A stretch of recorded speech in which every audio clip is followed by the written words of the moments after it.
안녕하세요. 안녕하세요. 자, 이제 오늘부터 생애주기를 하게 됐습니다. 생애주기는 뭐 영양학에 비하면 정말 세 발의 피처럼 재밌게 볼 수 있는 부분이기도 하고, 또 좋은 거는 영양학을 마쳤기 때문에 듣는 게 조금 쉬울 수가 있어요. 같이 나가면 아직 덜 된 영양학을 덜한 상태에서 안 배운 영양학에 대한 문제가 생애주기로 막 나오면 또 공부를 해야 되는데, 영양학을 마쳤기 때문에 오히려 공부하기가 조금 더 나을 수도 있겠다 생각을 해봅니다. 그리고 이제 일단 기출문제 분석에 대한 걸 먼저 간단히 하고 진행을 하려고 해요. 그래서 기출문제 분석했는 것들을 보면은 초창기에는 문항이 많았죠. 그 객관식 할 때는 40문제씩 막 했기 때문에 아주 많이 나왔다고 볼 수가 있고, 골고루 전반적으로 나왔고, 이제 영양소 섭취 기준에 대한 문제는 어떤 식으로든 나왔어요. 뭐 생애 주기로 할 때도 있고, 아예 그 자체로 지질 같은 거는, 지질에 대한 섭취 현황은 그 지질의 에너지 적정 비율을 왜 이렇게 정했는지에 대한 거를 노골적으로 묻는 문제가 서술형으로 나오기도 했고, 또 어떤 생애 주기에서 이 영양소의 섭취 기준이 이렇게 설정된 이유에 대한 걸 묻기도 하고, 그래서 생애 주기는 영양소 섭취 기준과 같이 가야 되는 그런 과목이다라고 볼 수가 있는데, 뭐 다 보기는 그렇고, 그 생애 주기에 특화된, 그 연령대 특화된 것들을 중점적으로 하고, 여러분들 알다시피 저는 자꾸 반복해서 저절로 외워지는 걸 되게 좋아하거든. 그러니까 이것도 자꾸 하다 보면은 굳이 애쓰지 않아도 머리에 이렇게 딱지처럼 앉을 수도 있으니까 수업 시간에 집중하는 게 매우 중요할 것 같아요. 따로 공부하려고 그러면 너무 많아. 지금 오늘 나눠드린 영양소 섭취 기준 책은 작은 소책자, 요거는 아마 시험 끝날 때까지고, 동영상 들으신 선생님들은 프린트를 해서 책으로 만들어야 됩니다. 그래서 프린트 방향을 잘 잡아서 앞뒤로 해서 가운데를 찝어서 이렇게 소책자로 만들어야 돼요. 내가 안 가져왔거든. 이렇게 A4지로 프린트를 해서 요런 책으로 해서 늘 이제 생애주기 뿐만이 아니고 다른 과목에서도 이게 나올 때가 있어요. 그러니까 갖고 다녀야 돼. 너덜너덜해질 때까지. 자꾸 봐야 돼. 오늘부터도 뭐 봐야 될 일이 많아질 거니까 그거 잘 참고하시면 좋겠고, 그 다음에 이제 생애 주기별로 거의 모든 연령대가 다 나왔고, 또 이제 특별한 거는 영양 판정이랑 약간 엮여가지고 생애 주기별로 그 연령대에 이런 만큼 먹었습니다, 평가하시오, 뭐 이런 것들도 나오고, 그래서 굉장히 다양한 형태로 나오는데, 임신기하고 수유기에 대한 것들이 또 시원치 않게 좀 나왔어요. 그 부분들이 우리가 생각할 때는 아동 청소년기에 좀 나올 것 같았거든, 내용이. 왜냐하면 그 나이대에 급식을 하기 위한 선생님들 뽑는 거라서. 근데 생각보다 아동 유아기는 잘 안 나옵니다. 청소년기는 좀 넉넉히 나오는 편이기도 하고, 그리고 이제 노인기가 또 생각보다 좀 많이 나왔고, 그래서 이게 이제 문제가 완전히 주관식화 되기 전에는 이런 식으로 나왔는데, 요거는 이제 다시 크게 할 텐데, 해보면 여기 유아기 아동기가 2014년부터 10년 동안 거의 안 나왔다고 볼 수가 있습니다. 그러니까 그 연령대의 구체적인 것들은 빼고 제가 약간 생애 주기에 치우쳐져 있는 문제들만 제가 뽑아본 거거든요. 그러니까 이런 식으로 됐고, 요거를 2018년까지 보면은 이렇게 아동기, 영아기에 대한 것도 거의 잘 안 나왔고, 그 대신에 영양소 섭취 기준에 대한 기준을 계속 물었어요. 그러니까 이때 2015년부터 섭취 기준이 이렇게 바뀌어가는 과정이라서 이제 인지를 시키기 위함이 아니었나 싶기도 하고, 지질에 대한 에너지 적정 비율 문제가 상당히 많이 여러 번 나왔어요. 큰 문제로. 그리고 청소년기에는 뭐 섭식 장애라든지 이런 게 나왔고, 최근 들어서는 이제 골고루 나왔지만 여전히 유아기와 아동기는 잘 안 나오더라. 크게 많이는 안 나왔고, 임신 수유기가 좀 그런 대로 해마다 좀 나온 편이었다고 볼 수가 있겠죠, 그죠? 그리고 청소년기에는 이제 골고루 나왔는데, 여기도 마찬가지로 섭취 기준에 준해서 나오고, 작년에 이제 성적 성숙과 관련된 청소년기니까 그 호르몬에 대한 것들을 묻는 게 좀 나왔고, 생각보다 노인기는 꾸준히 나오는 편이었어요, 오래전부터. 그래서 이런 부분들을 좀 보시면서 공부를 하면 좋은데, 그렇다고 또 유아기하고 아동기를 놓기에는 갑자기 내년에 여기 뭐가 탁 쓰여질까봐 이제 걱정이 되니까, 어떤 경향은 이렇다. 그래서 혼자 단독으로 나오는 경우는 사실은 잘 없고, 판정이랑 엮이거나 영양학이랑 엮이거나 식사요법이랑 섞이거나 이렇게 이제 좀 나오는 편이기는 해요. 그래서 촘촘히 해놔야 그런 문제들이랑 섞였을 적에 생애 주기가 잘 안 돼서 그걸 못 맞추면 너무 억울하잖아요. 그죠? 그러니까 같이 봐야 되겠다라고 이해를 하시면 됩니다. 그리고 이렇게 10단원으로 되어져 있지만 이것이 그렇게 오래 걸리지는 않을 거예요. 성장부터 시작해서 임신, 수유기, 영아기, 유아기, 아동기, 청소년기, 성인기, 노인기, 운동 영양학까지 있고 뒤쪽에 약간 부록처럼 되어져 있는 곳에 뭐 2020 한국인 영양소 섭취 기준이라고 해서 별도로 이렇게 이제 파트가 정해져 있습니다. 그래서 이 중에서 우리가 먼저 이거부터 할 거예요. 제일 끝에 거. 그러니까 부록에 있는 영양소 섭취 기준부터 먼저 보고 그 다음에 이제 생애 주기로 넘어갈 겁니다. 그래서 요거부터 오늘 할 거라는 거 보시면 되고, 그래서 오늘 봐야지 되는 부분은 교재 156페이지부터 볼 거니까 그거 펴놓으시면 되고, 자료 1번이 바로 영양소 섭취 기준에 대한 거예요. 그리고 이제 교재를 먼저 보기 전에 우선적으로 보려고 하는 것이 프린트물에 있는 섭취 기준의 재개정에 대한 역사와 방향이 어떻게 바뀌었는지, 그래야 우리가 이제 이제 영양학에 대한 사회적인 흐름 같은 것들이라든지 중요성 같은 것들을 알 수가 있기 때문에 요 순서대로 갈 거라는 거 잘 인지하시면 좋겠습니다. 그래서 이제 요거는 자료로부터 먼저 볼 겁니다. 그래서 뒤쪽 펴놓고 156쪽 펴놓고 이제 프린트물부터 하나씩 나가면서 영양 섭취 기준에 대한 기본적인 개념을 오늘은 좀 갖추면서 가려고 해요. 봅시다. 이제 이렇게 작게 나와 있는데 여기서는 안 보이지만 뭘 구분하려고 하냐면 이 옆에 있는 이름들을 한번 보시면 확실하게 구분이 되어져 있는 부분이 있어요. 여기에서 영양 권장량이라는 것이 여기까지 왔고, 그 다음에 여기까지 보면 영양 섭취 기준인데 여기서는 국가 기준이라는 말이 붙으면서 따라온 거예요. 그래서 이 영양 권장량 혹은 영양 섭취 기준이라고 하는 영양소별로 권고하는, 권장하는 수치, 얼마만큼 먹어야 되는지에 대한 개념은 굉장히 오래됐고, 그 시작은 사실 FAO라고 하는 국제기구가 전쟁 후에 대한민국을 왔더니 너무 사람들이 영양적으로 열악한 거예요. 그래서 저기에 있는 것처럼 이제 여기 보시면은 한 10개 정도를 가지고 요 정도는 먹어야 된다. 이때는 결핍을 막기 위함이 절대적인 이유였어요.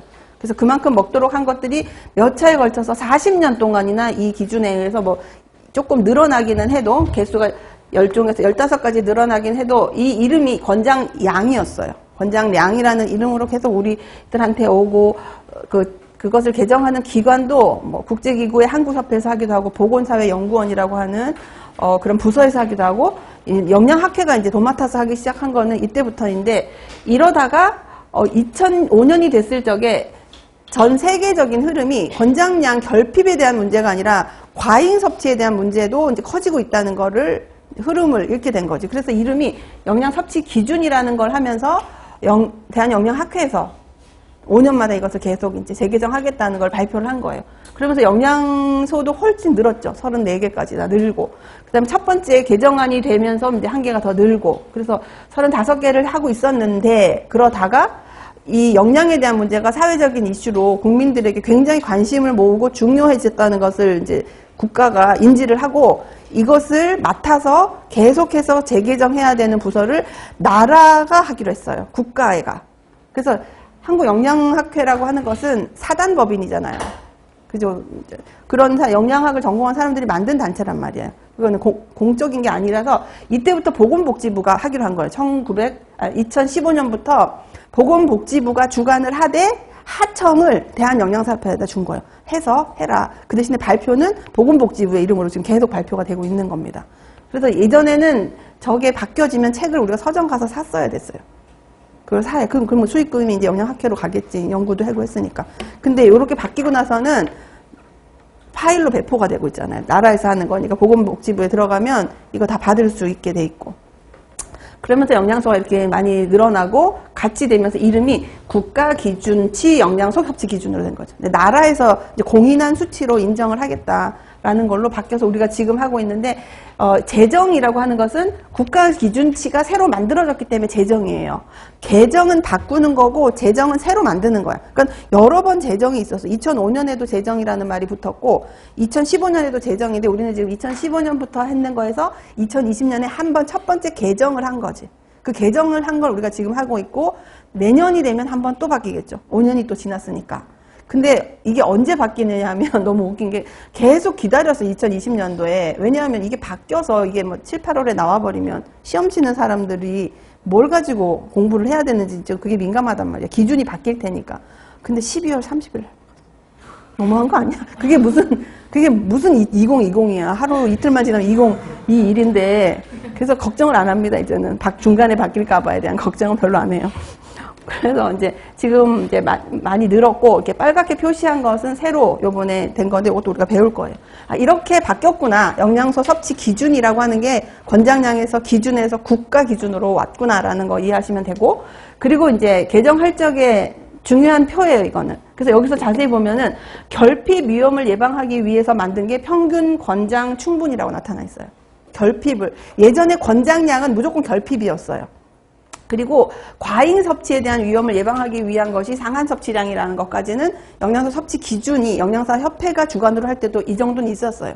근데 2022년에 만성질환 위험 감소를 위해서 만들었던 이 두 가지, 적정 비율도 예전에 있었지만 만성질환 위험 감소 섭취량이라는 것이 새로 이제 만들어졌다라고 보시면 되고, 그 옆에 있는 그 글에 보면은 이번에 한국인 영양소 섭취 기준에서 안전하고 충분한 영양을 확보하는 기준치로는 평균 권장 충분 상한으로 우리가 이해를 하면 되고, 평균 권장 충분 상한은 안전하고 충분하니까 너무 많지도 않고 적정하게 먹는 양으로서는 평균 권장 충분 상한이라고 할 수가 있고, 식사와 관련된 어떤 만성 질환의 위험을 감소시킨다는 개념을 가지고 온 것이 두 가지가 있는데, 에너지 적정 비율과 만성질환 위험 감소 섭취량, 요 두 가지가 이제 만성질환 감소를 위해서 그것을 고려해서 만들어진 기준치다. 그래서 우리는 6가지를 알아야 돼요. 6가지를 여기서. 근데 좀 들어가면 좀 다른 말도 있겠지만 6가지가 가장 큰 기둥이다. 섭취 기준에서.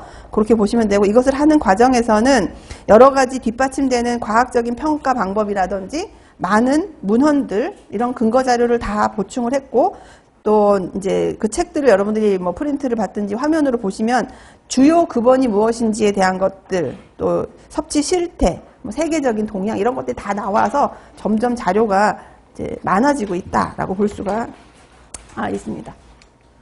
그리고 이제 요 한 페이지만 일단 먼저 하고 교재로 넘어갈 텐데, 교재에 156페이지로 넘어가면 섭취 기준의 요약과 섭취 기준의 개요 두 개 큰 단원으로 나눠져 있어요. 그래서 앞에 있는 요약은 정말 간단하게 설명한 거고, 그 간단한 것을 이 개요라는 것에서 조금 풀어서 프린트물이랑 같이 진행을 할 거니까 이제 참고를 하시면 될 것 같아요. 먼저 요약 부분에서 이렇게 나오죠. 2020년도에 영양소 섭취 기준 대상은 36개였어요. 36개가 이제 나타났고, 다량 영양소라고 하는 것들은 이런 것들을 우리가 다량 영양소라고 하는 거예요. 그리고 그러면 반대로 비타민과 무기질은 미량 영양소라고 할 수가 있어요. 미량 영양소는 두 종류이다. 무기질과 비타민이 있다. 그렇게 이해를 하면 되고, 종류는 12종, 비타민 13개, 무기질 15종이고, 그 다음에 이제 2020년 판에서 최초로 만들어진 그런 영양소가 있는데, 그 필수 지방산들 3종류를 새로 넣었어요. 그게 알파 리놀렌산과 리놀레산과 EPA랑 DHA를 더한 값으로 한 것을 재정을 했어. 재정은 이제 새로 만든 거지, 바꾼 게 아니고. 그 다음에 또 하나는 탄수화물이 2015년까지는 영양소 섭취 기준 자체에서 에너지 적정 비율만 나왔거든요. 55에서 65 이렇게 퍼센트만 있었는데, 그것이 아니고 권장과 평균을 만들어서 붙인 거예요. 그것을 이제 제정한 거지. 없던 걸 만들었어요. 그래서 탄단지 중에서 에너지 적정 비율과 평균 필요량이랑 권장 섭취량이 만들어진 영양소가 2개가 생긴 거예요. 탄수화물과 단백질. 그래서 탄수화물과 단백질은 영양소 섭취 기준에서 적정 비율도 설정되어 있고, 각각에 대한 평균과 권장도 같이 설정되어져 있는 그런 영양소다라고 정리를 하시면 맞습니다. 그리고 나트륨이 예전에는 목표 섭취량인가 이렇게 정의되어 있었어요. 목표 섭취량이 있었는데, 이제는 그 이름을 만성질환 위험 감소 섭취량이라는 이름으로 바꿔서 다시 제정을 했다. 이 3가지가 가장 큰 변화다라고 볼 수가 있습니다.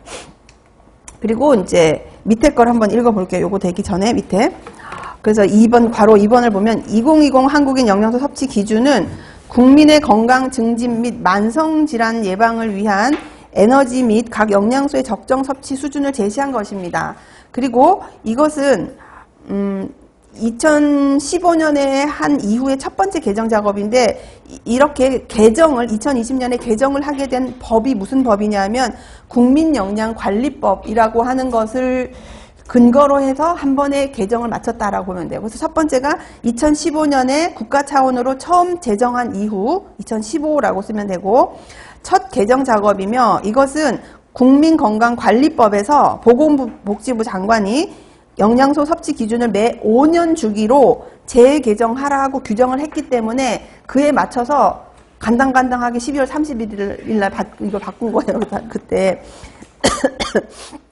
그리고 이제 특별한 거는 영양소별 과학적 근거에 따라서 섭취 기준을 제시했는데요. 평균, 권장, 충분, 상한 이런 것들이 있고, 에너지의 경우에는 이름을 달리 했어요. 여기에서 있지 않은 말로 대신 썼는데 그 이름이 뭐냐면 에너지 필요 추정량이라는 말로 씁니다. 에너지는 에너지 필요 추정량이라는 말로 쓰는데, 평균, 권장, 충분, 상한으로 따지자면 에너지 필요 추정량은 에너지의 평균 필요량이랑 같은 뜻이에요. 근데 에너지이기 때문에 평균 필요량이라고 하지 않고 에너지 적정 비율이라고 말을 바꾼 거예요. 이름표를. 근데 의미는 평균 필요량에 해당하는 값과 같다. 이해를 하시면 돼요.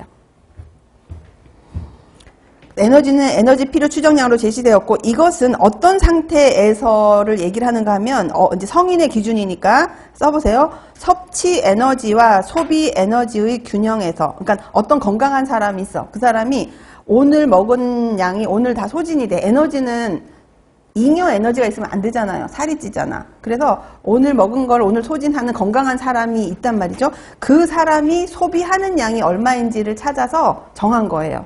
그래서 섭취 에너지와 소비 에너지의 균형에서의 에너지 소비량으로 규정하였다. 에너지를 얼마나 소비하는지로 규정하였다. 이 말은 다른 영양소 섭취 기준을 설정할 때와는 아주 다른 거지. 예를 들어 앞에 다른 과목에서 우리가 했었던 것처럼 비타민 A, 비타민 D 이런 것들은 뭐 할 때 비타민 A가 요만큼 필요하니까 그거, 또 요거 할 때 요거 필요하고, 뭐 어디로 배설되는 게 매일 얼마니까 요렇게 해서 다 요인 분석 같은 걸로 하는데, 이 그 에너지 같은 경우는 하루 종일 내가 소모하는 양이 얼마인지를 구해서 그것만큼만 먹으라고 얘기한 거예요. 그래서 소비량이라고 얘기를 해. 에너지 적정 비율은 에너지 소비량으로 대체해서 우리가 구한다라고 되어져 있습니다.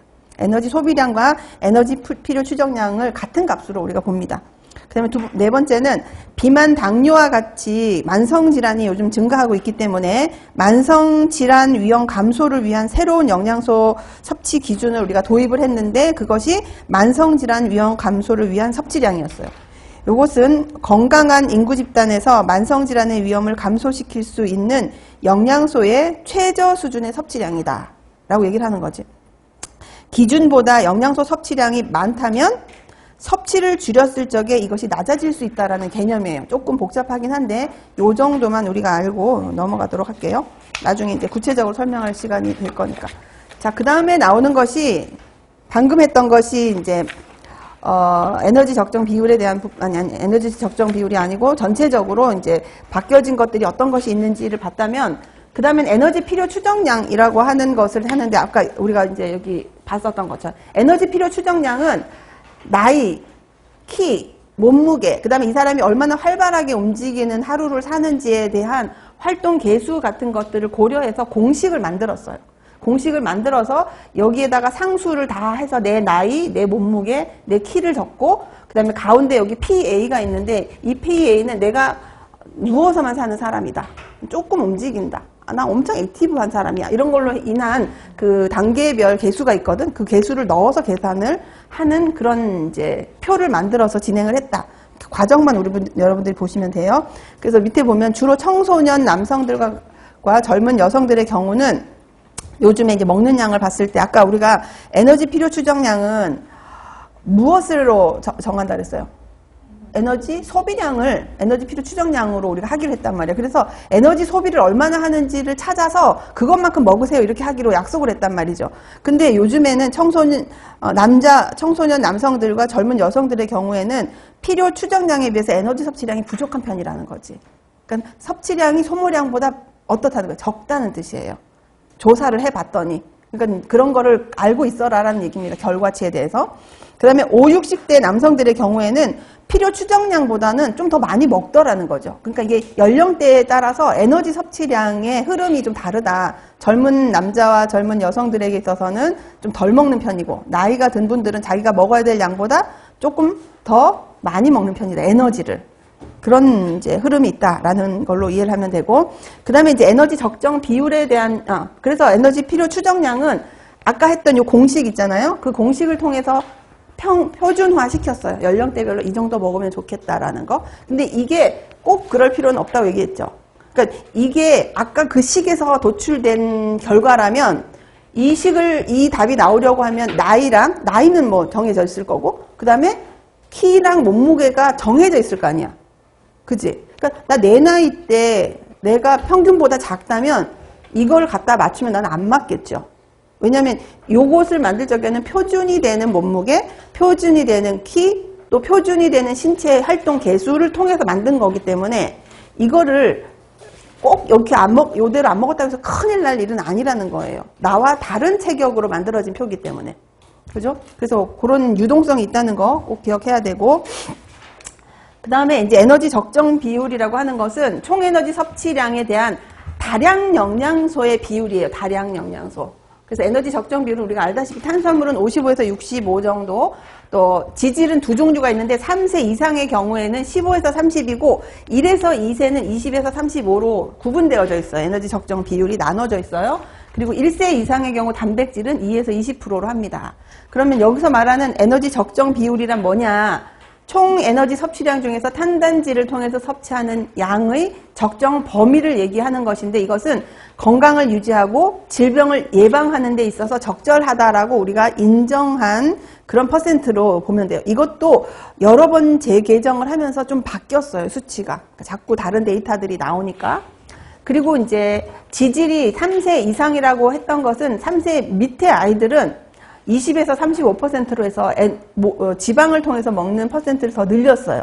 그 이유는 그것을 더 많이 먹어야지 되는 생리적인 이유도 없는 건 아니야. 왜냐하면 그때 됐을 때 세포도 막 늘어나니까 세포막이 필요하죠. 세포막을 구성하고 있는 건 지질이잖아요. 인지질, 콜레스테롤. 그래서 필요하기도 하고, 그런데 여기에서는 그런 것도 중요하지만 모유 속에 있는 에너지 비율이 40에서 50%였다라는 거지. 애들이 주로 먹는 게 모유인데, 그래서 그것을 맞춰서 계산한 값으로 에너지 적정 비율을 20에서 35로 다른 그 위에 3세 이상보다 조금 높게 잡혀 있구나 라고 보시면 되고, 또 포화지방과 트랜스지방의 경우 과잉 섭취하게 되면 심혈관계에 위험이 증가한다는 점을 고려해서 뭐 7%, 8% 뒤에 나올 거예요. 그런 적정 비율을 고려해서 쓰기도 했다라고 볼 수가 있습니다.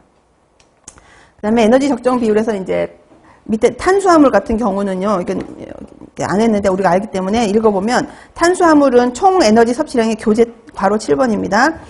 탄수화물의 경우 총 에너지 섭취량의 65% 이상 섭취하게 되면 당뇨병, 대사증후군 등 건강 위험 증가를 근거로 전체 에너지 섭취량 중에 몇 %로 제시했을까요? 55에서 65%예요. 이게 개정되기 전에는 70%였었어요. 70%. 그게 바뀌었어요. 그러면 이제 잘 생각해 보세요. 탄수화물이 그때가 하여간 70 끝이 상한선이 70%였는데 상한선이 떨어진 거예요. 5%가. 그렇다면 뭐가 올라가게 될까? 아니, 지방이 올라가요. 지방이 올라가. 그래서 지방이 왜 올라갔느냐고 했을 적에는 내 몸에서 지방을 필요로 한 게 아니라 탄수화물이 내려왔기 때문에 그 빈칸을 지방이 메꿀 수밖에 없는 거예요. 그래서 비율이 지방이 좀 올라가게 됐어요.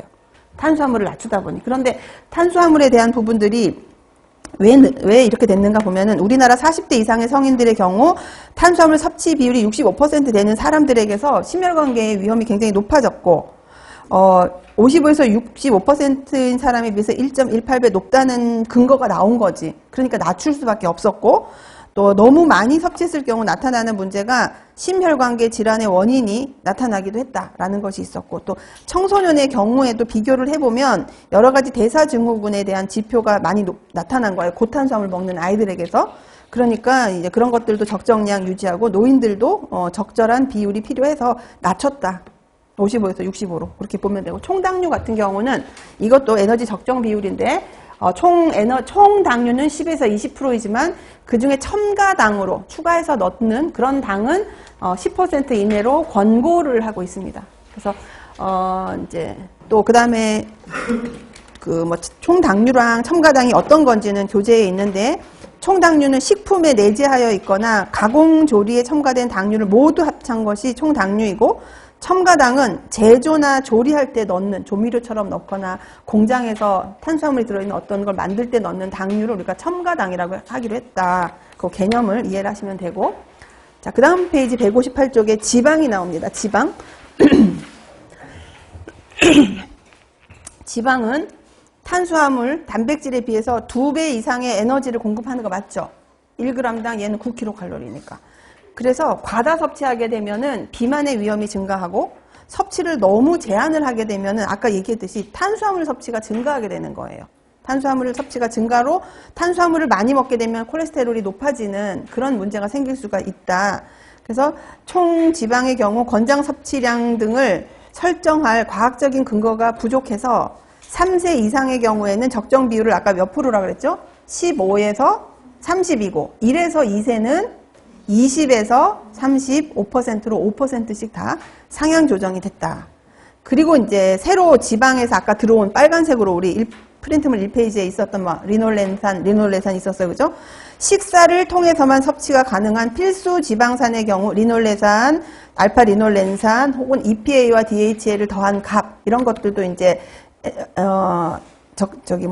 영양소 섭취 기준에 넣었는데, 얘네들은 근거가 정확하지 않기 때문에 충분 섭취량으로 했다. 충분 섭취량을 제시를 했다, 지방은.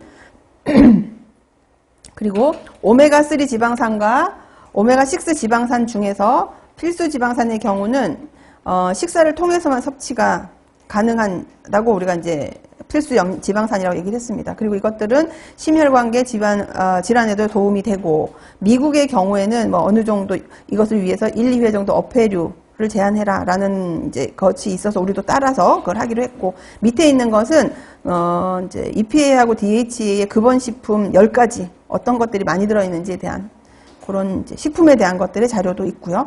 그 다음에 아까 봤던 것처럼 아동 청소년 3에서 18세의 경우는 포화지방산, 이거는 내가 여기서 했을 건데, 요건 충분 섭취량으로 했고, 아동 청소년의 경우는 포화지방과 트랜스 지방산도 에너지 적정 비율을 만들었어요. 그래서 아동 청소년의 경우는 포화지방산이 8이고 트랜스를 1% 미만으로 먹어라. 그 다음에 성인의 경우는 포화지방산을 7로 먹고 트랜스 지방을 1로 먹어라 그랬어요. 그래서 전에도 다른 과목에서 내가 얘기한 적 있는 것 같은데, 아동 청소년이 성인보다 높아야 하는 이유가 뭐라 그랬어요?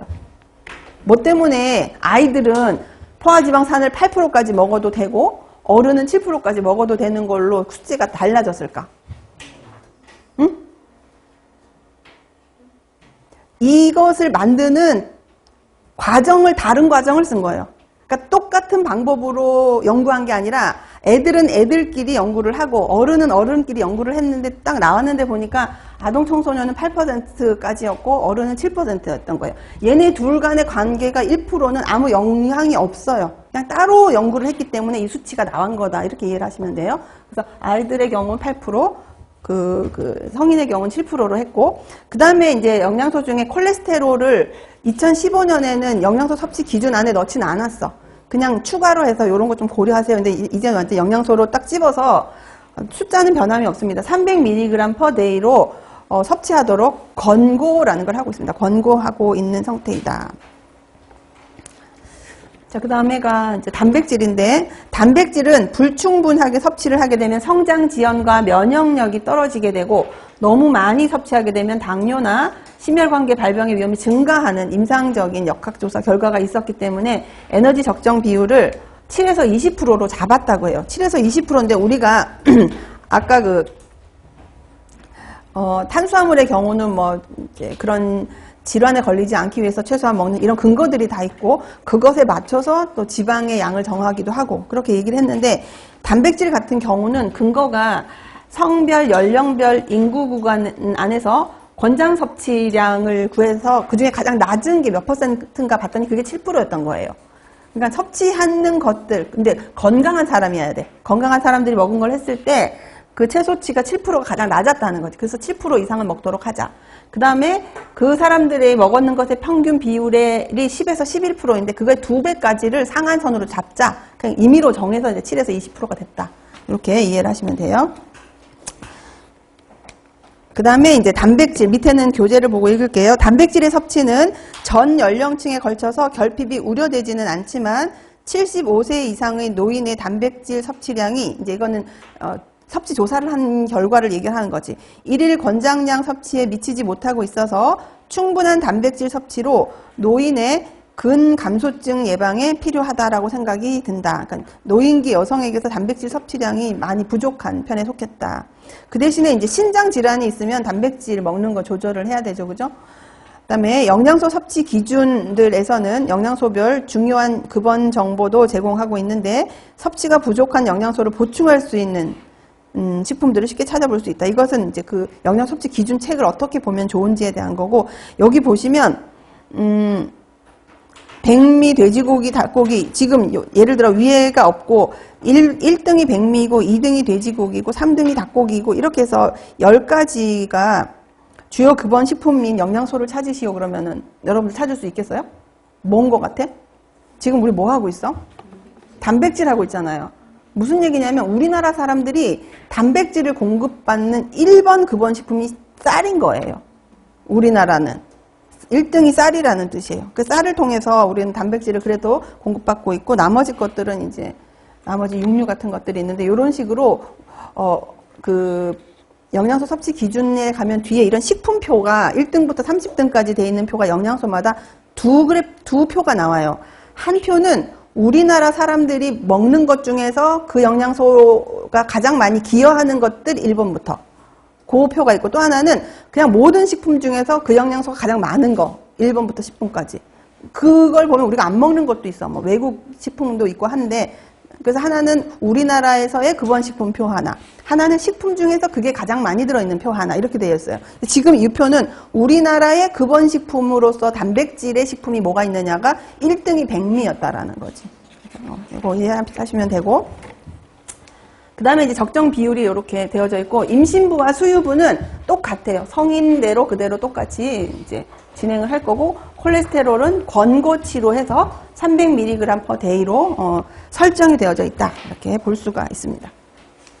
자, 우리가 이제 그래서 작은 1번 했고 이제 두 번째가 이제 꼼꼼히 봐야지 되는 건데 이제 섭취 기준의 개요예요. 그래서 이 개요는 한 10가지로 구성되어 있어요. 안에 내용이. 그래서 하나는 연령을 어떻게 구분했느냐, 그 다음에 연령별로 체중 기준을 어떻게 설정했느냐, 그 다음에 영양소 섭취 기준의 지표 설정. 여기 들어가면 평균, 뭐 권장 이런 것들을 꾹 쭉 볼 거고, 그 다음에 섭취 실태 조사했는 결과, 그 다음에 취약 집단을 어떻게 우리가 고려해서 설정할 거냐, 그리고 섭취 기준이 설정된 이제 영양소들에 대한 간단한 개요. 그다음에 미량 영양소 섭취 현황 등, 그다음에 식품 자료, 식사 구성안, 활용 방안인데 여기서는 이제 각각을 보면은 그 단원에서 중요하게 하는 것들이 있어요. 나머지는 그렇게 어렵지 않은데 3번을 배울 때는 평균 권장 충분 상한 우리 했던 거 그죠? 그리고 에너지 적정 비율, 만성질환 위험 감소 섭취량을 3등 단원에서 다 할 것이고 취약 집단은 영아기, 임신, 수유기, 성장기, 노인기가 취약 집단이에요. 그럼 여러분들 취약 집단이 아닌 건 어디야? 성인기 하나밖에 없어. 성인기를 빼고는 다 취약 집단으로 우리가 보는 거예요. 거기에 대해서 간단히 이제 고려해야 될 사항 등을 볼 거고 미량 영양소는 우리나라 사람들이 가장 잘 못 먹고 있거나 너무 많이 먹고 있는 거를 이제 별도로 이제 현황을 보여준 게 있어요. 그래서 칼슘하고 비타민 A는 너무 안 먹는 문제가 있는 영양소고 나트륨은 너무 많이 먹고 있는 문제가 있는 영양소다. 그래서 이걸 한번 볼 거고 그다음에 식사 구성 안에 들어가면 권장 식사 패턴과 식품 구성 자전거에 대한 내용들 그리고 이제 활용 방안이 식사 평가, 식사 계획에 대한 내용들. 근데 이제 여기 아마 다음 주까지 풀로 아마 하게 될 내용이 여기까지 될 거라고 기대를 하시면 되고 1번, 2번은 교재에 있는 내용 그대로라 그렇게 많진 않으니까 쑥쑥 한번 넘어가 볼게요. 자, 첫 번째가 이제 연령 구분이라고 했는데 영양소 섭취 기준에서는 연령을 13구간으로 나누었어요. 그래서 보시면 영아기가 2구간, 유아기 2구간, 아동기, 청소년기 다 2구간이고 성인기가 이제 나이대가 가장 넓거든. 그래서 3구간으로 나누었고 노인기를 저번에부터 하나였었어 예전에는. 근데 이제 평균 수명이 늘어나다 보니까 75 이상을 따로 떼서 노인기로 이제 두었다라고 볼 수가 있죠. 이렇게 13구간으로 나누어서 우리가 계속 볼 겁니다. 이번 생애 주기 때는 내내. 그 다음에 연령별 체위 기준. 아까도 얘기했다시피 영양소 섭취 기준에서 에너지 필요 추정량이 성별, 연령별로 다 정해져 있었죠. 20대 여자의 경우 1900kcal 뭐 이렇게 정해져 있는 거는 그 식 속에 그 연령대의 남자는 몸무게를 이걸 넣고 그 다음에 키는 이거를 넣어서 만든 식인 거예요. 그러니까 내 키가 내 연령대에서 이게 아니면 그게 맞질 않아. 무슨 말인지 알겠죠? 근데 편하게 하려고 그냥 기본 틀, 스탠다드를 만들었을 뿐이다라는 거를 꼭 기억을 해야 됩니다. 이거는. 안 그러면 꽂혀 살게 돼. 꽂혀서 뭐 좀 덜 먹으면 더 먹으면 큰일 났다 그러고 좀 적게 먹으면 부족하다 그러는데 그게 아닌 거지. 그죠? 기준이 이 기준에 의해서 만들었기 때문에. 그래서 여기 보면은 위에 거는 이제 발달 단계에 대한 것들을 구분에 대한 이야기고 두 번째는 체위 기준은 성인의 경우는 어떻게 이런 식으로 이제 그 연령대의 이 몸무게이고 이 키인지 정했나 하면은 이것은 국민건강영양조사를 매년 하잖아요, 우리나라가. 그걸 가지고 와서 그걸 근거로 해서 19에서 49세 이제 성인의 경우에 체질량 지수가 18.5에서 24.9인 사람들만 대상으로 해서 그 사람들을 이용한 데이터를 통해서 건강체중이라는 걸 찾아낸 거예요. 그래서 그 키와 그 몸무게를 도출해냈다. 이렇게 보시면 되고 1세 이상의 성장기나 영아의 경우는 2017 소아청소년 신체 발육 표준치라는 걸 2017년에 새로 만들었는데 거기에서 표준된 몸무게와 키를 가지고 와서 썼다라고 이제 이해를 하시면 돼요. 그래서 우리가 이제 영양 판정에 가서도 내내 많이 나오는 기준치가 청소년의 경우에는 2017 소아청소년 신체 발육 표준치에 의하면 어떠하다 이런 말들을 이제 많이 하게 될 겁니다. 자, 그 다음에 이제 세 번째 있던 영양소 섭취 기준의 지표 설정하는데 이게 이제 가장 핵심이죠. 영양소 섭취 기준에 있어서. 그래서 요거는 요 내용은 161페이지 평균 필요량 위쪽에 있는 걸 먼저 알려줬어요. 도대체 영양소 섭취 기준이란 무엇이냐에 대한 거를 먼저 정립을 하고 봐야 될 필요가 있어서 보시면 영양소 섭취 기준이라 함은 중요한 게 뭐냐면 건강한 개인과 집단이에요. 개인에 대한 것만 한 것이 아니라 집단까지도 포함된 데이터다라는 거 꼭 이해를 하셔야 돼요. 그래서 건강한 개인 및 그리고 이거 여러분들 아까 얘기했죠. 161쪽에 평균 필요량 위쪽에 세 줄 그거 그냥 갖다 붙인 거니까 별게 아니야. 책에 있는 건데 밑에 걸 내가 먼저 땡겼다고. 그래서 영양소 섭취 기준은 건강한 개인 및 집단이 건강 증진 및 생활 습관과 관련된 질환을 예방하고 최적의 건강 상태를 유지하기 위해서 권장하는 에너지나 각 영양소 섭취량에 대한 기준이다. 자, 여기서 중요한 거는 건강한 개인과 집단이 포함이 되어져 있으며 건강 증진이라는 말, 그 다음에 생활 습관과 관련되어진 생활 습관과 관련된 질환을 예방하기 위함이다라는 거를 기억을 이대로 쓸 필요는 없지만 핵심되는 단어는 써야 돼. 예를 들어서 영양소 섭취 기준을 정의하고 뭐 어떻게 하시고 그럼 정의할 때 건강한 개인과 집단이라는 말 반드시 들어가야 되고 그 다음에 건강 증진이라는 말, 그 다음에 생활 습관과 관련된 질병 예방 요 말은 들어가고 나머지는 다른 말을 붙여도 돼요. 여러분들이. 의미상으로 전달할 수 있는 말들이 있잖아요. 똑같이 하지 않아도 된다는 얘기지. 자, 그리고 아까 했던 거랑 동일한 건데 여기서 이제 섭취 부족 예방을 목적으로 한 것 세 가지. 평균, 권장, 충분. 과잉 섭취에 대한 건강 문제를 예방하기 위한 것이 상한, 그 다음에 에너지 적정 비율, 만성질환 위험 감소, 섭취량 이렇게 세 가지로 구분해서 부족과 관련된 것, 그 다음에 과잉으로 인한 문제를 예방하기 위한 지표들이 구분되어져 있다라고 보시면 됩니다. 자, 그 다음에 이제 영양소의 이제 그 각각의 여기에 했던 지표들이 어떻게 적용이 되는가 볼 때는 영양소 필요량에 대한 근거가 충분하게 있다면 뭐 때문에 이만큼이 필요하다는 것이 명확하다면 평균과 권장을 제정했어요. 분명하다면. 근데 근거가 충분하지 않을 때는 충분 섭취량이라는 걸로 대신 정했습니다.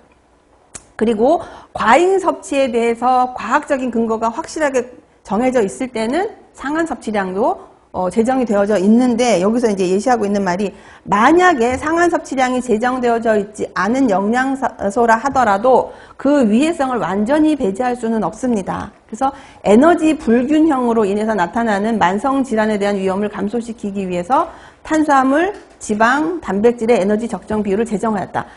탄수화물, 단백질, 지방은 상한이 설정 안 돼 있어요. 상한이 설정되어져 있지 않다는 것은 얼마든지 먹어라라고 보여질 수 있잖아. 상한이 안 정해져 있으면. 소변으로 배설이 되기 때문에 그렇다. 예를 들면 수용성 비타민 경우에 상한이 설정이 안 돼 있다면 많이 먹어도 얘가 하루하루 소변으로 배설되는 대사적인 특징이 있으니까 괜찮다라고 보는 것처럼, 탄단지가 상한이 없다라는 것을 잘못 이해하면 마음대로 먹어도 돼가 될 수 있잖아요. 그래서 그것을 막기 위해서 에너지 적정 비율이라는 것을 보완으로 붙였다는 뜻이에요. 상한이 없는 다량 영양소에 대한 그 위험을 감수하기 위해서 탄단지는 에너지 적정 비율을 해서 앞에서 배웠던 그런 55에서 65, 7에서 20 그런 것들을 정했다라고 보시면 되고, 그 다음에 한국인 영양소 섭취 기준에서 심혈관계 질환과 고혈압 등 이런 만성질환과 영양소와의 관계를 이제 근거를 해본 거예요. 이 영양소를 이렇게 먹었더니 이 질병에 반드시 문제가 생긴다. 그것이 이제 만성질환이어야 되는 거지.